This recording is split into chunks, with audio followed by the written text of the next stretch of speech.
Hey there, comic book fans. I'm back from the comic shop again today for this week. A day late. I'm all discombobulated.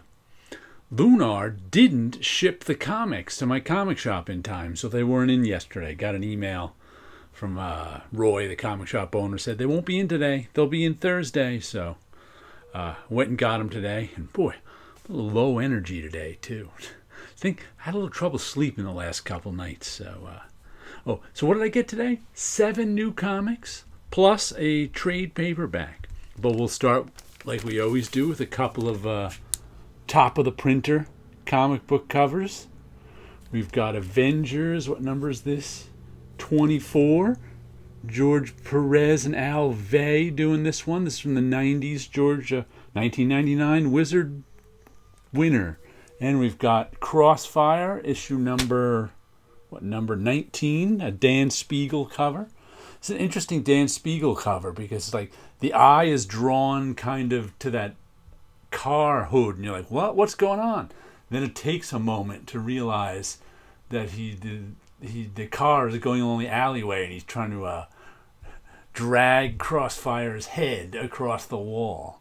So I was like, this is different than the normal Dan Spiegel cover in that it takes a moment to realize what he's doing with the composition. Where he wants you to look is not this blue car, which is where he makes you look first, and then you find your way to the action.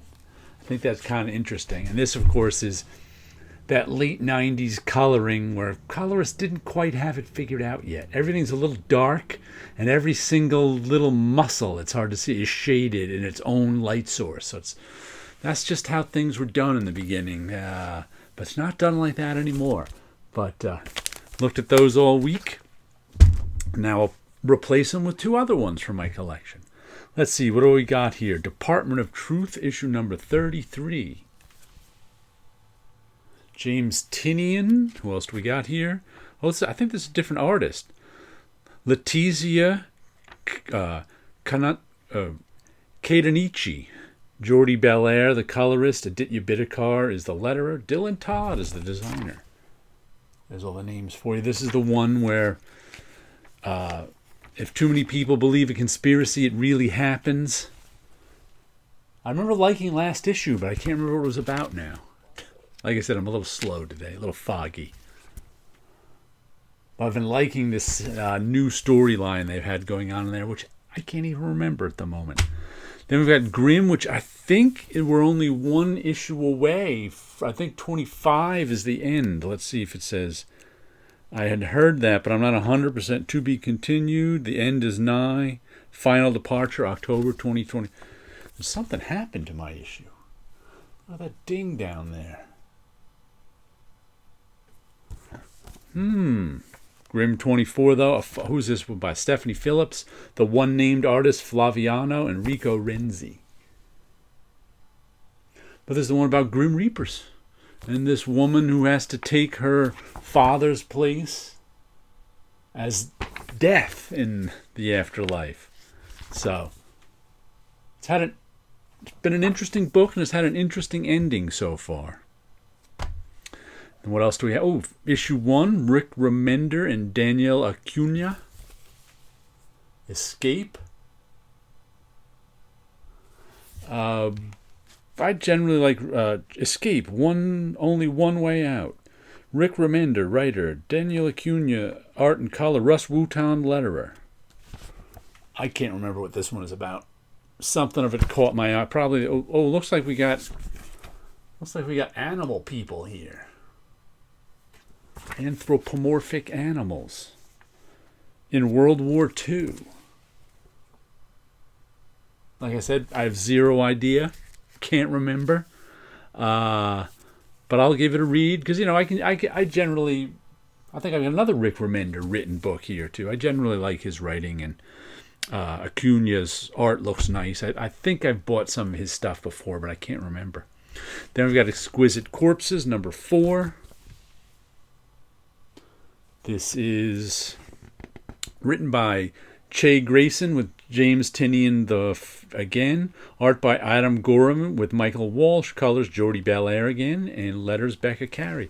And this is the one where a whole bunch of rich families take over a town and all their different assassins fight each other. And whoever wins, the rich family gets to rule the United States. 12-issue series, I think it is. But the first 3 issues were fun. This one's selling pretty well, I think. So I've seen it in a lot of spots. But yeah, like I've been getting a lot of James Tynion books, and I usually get Michael Walsh, his art stuff too. Even his writing. What did he just finish up? That Labors of Hercules one. Who did this cover, I wonder? I can't remember. Let's see. This is a Michael Walsh cover. I thought it was, but I wasn't 100% sure. But it says so on the back. Good stuff. Then, of course, we've got Invincible Universe Battle Beast, issue number 4. Nice cardstock cover on this one. Good because it's thin. It's only 24 pages. This is by Robert Kirkman, writer, Ryan Ottley, artist, colorist, and Elisa Leone. Russ Wutan is our letterer.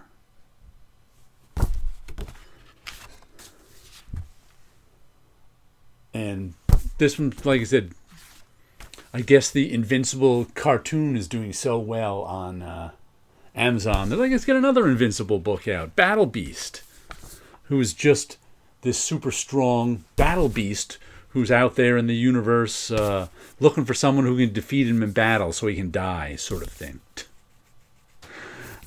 All right, what else do we have? The Seasons, another Rick Remender book with Paul Azaceta, who I used to work with in the bullpen. See, this is another 24-page comic, but it doesn't feel as good as this one because it doesn't have the cardstock cover. It's self-covered, so it feels extra thin. Don't like that. But this is the one, the Seasons are these 4 daughters, each named for a season. And the youngest one was, 12 or 14. She's the main character, and their parents are missing, and this mysterious this mysterious circus comes to town and wants to capture them with these magic mirrors. You look into the mirror and you get your heart's desire in the mirror, so you get captured by it. You walk around with the mirror the rest of your life. And the action kind of started last issue. What issue is this? This is issue 7. So the action really started in issue 6. So that's where it picked up, and now we'll see what issue 7 brings. Looks like more action in there. Then we've got This Ends Tonight, issue 2 of 3. Jerry Duggan, Kevin Mao, Robert Wyndham. I think there's 3 writers on this. And Jay Lee and June Chung are the artists. They're on the cover. That's a Jay Lee cover. And I couldn't tell if this one was going to be Jay Lee art inside. If this one was going to be like 3 issues sort of anthology stories, or if the last one was going to continue into this one. It was about these 2 sisters who weren't really sisters, but I guess they were inheriting some sort of crime family that the one sister didn't know about or something. And I can't even tell you what went on in that first issue because I'm not 100% sure. And at the end, it all seemed like a dream, maybe, but I don't think it was. So we'll see. Like, it's only 3 issues. I wanted some Jay Lee artwork, so we'll see how the next 2 issues. Like, the first issue was okay. I just didn't know what was going on 100%. And then picked up though I think this might be an original graphic novel. I'm not 100% sure. This slipped right out of my hands. Good thing it landed on the chair. Space opera Xanadex, Across the Unknown Dimensions of the Galaxy by Tom Scioli. I was just in the mood for a little Tom Scioli. He last did Godzilla Masterpiece Theater with Great Gatsby and Sherlock Holmes in it.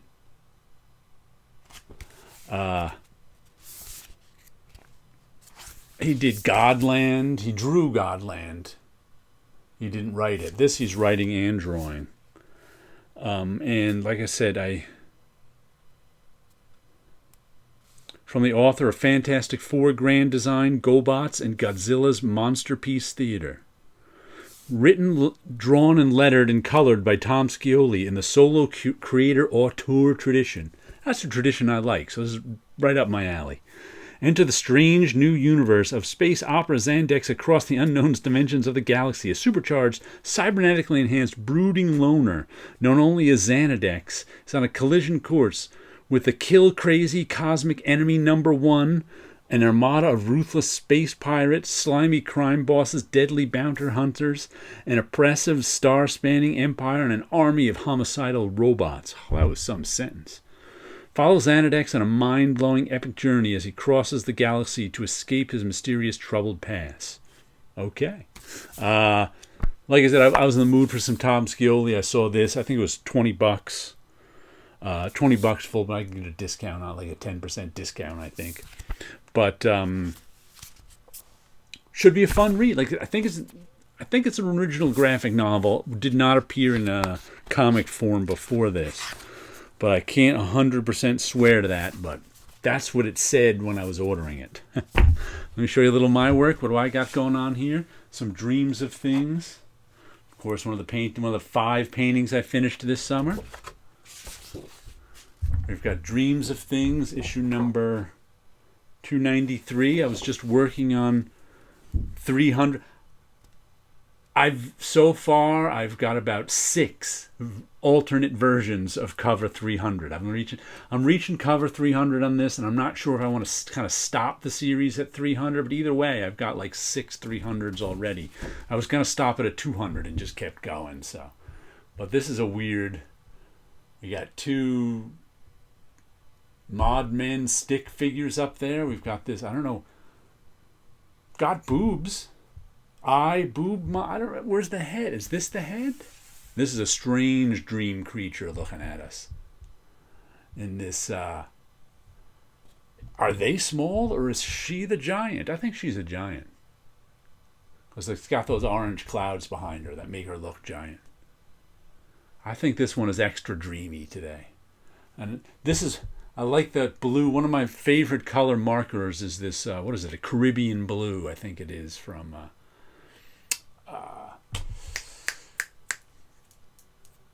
I can't remember the name of the marker company, but Copic, there we go. A Caribbean blue from Copic, and that's kind of the basis for, there's lots of other blues and other colors in there too, but this overall color reminds me of that Caribbean blue, so that makes me happy. Alrighty, there you go.